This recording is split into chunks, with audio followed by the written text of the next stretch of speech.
Et si l'on découvrait la France en silence? J'ai voulu tester les plus belles routes de France en voiture électrique. Prouver qu'on peut rouler sereinement en donnant au voyage une nouvelle dimension.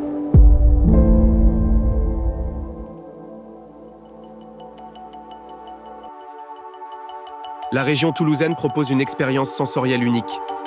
Je vous emmène sur les plus belles routes du canal du Midi.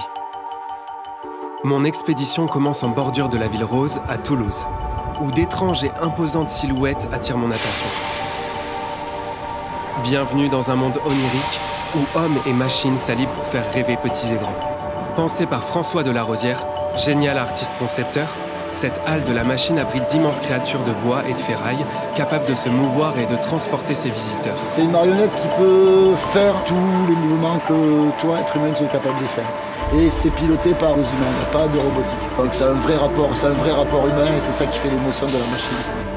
Ici, tout est sujet à la découverte et à l'émerveillement. Et les magiciens derrière ce tour de force n'hésitent pas à donner du leur.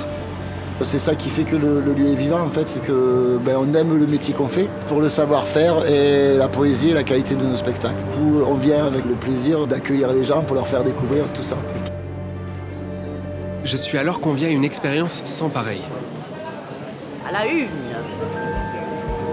à la 2, à la 3. Pain servi à la catapulte, poivrier monté sur un moteur à essuie-glace, serveur suspendu tête en bas pour le sel.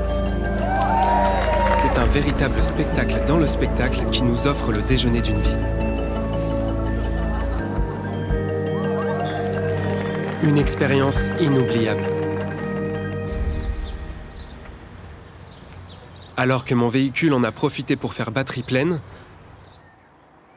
je reprends la route vers ma prochaine destination. Le canal du Midi est le plus vieux canal de France. Plus de 300 ans que nos bateaux empruntent ses eaux. Rien de mieux pour prolonger cette douce rêverie que de se laisser voguer sur une péniche hôtelière, comme l'appelle Mathias, capitaine de la bien nommée Élégance. J'essaie de faire partager quelque chose avec les clients qu'on a à bord, leur apporter quelque chose de différent, qui n'ont pas l'habitude de vivre dans les hôtels ou dans les pays qu'ils ont l'habitude de visiter. Enfin, on essaie de titiller un petit peu leur âme d'enfant, de la faire ressurgir dans la simplicité, mais avec beaucoup de douceur et de tranquillité, au rythme de la péniche.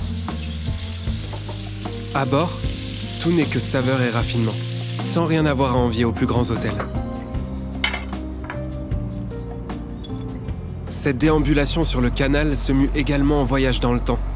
Avec ses airs art déco, l'Élégance nous transporte dans les wagons du plus légendaire des trains. Moi, j'ai toujours été fasciné par l'Orient Express et donc j'ai voulu amener un petit peu cette âme dans le bateau. J'aime proposer des belles choses. J'aime pas la décoration, j'aime l'authentique. Tout aussi authentique que notre escapade au gré des ponts anciens, des tunnels et des écluses, ici, l'art de prendre son temps prend tout son sens. Je n'aurais jamais imaginé vivre autant d'expériences en arrivant dans cette région.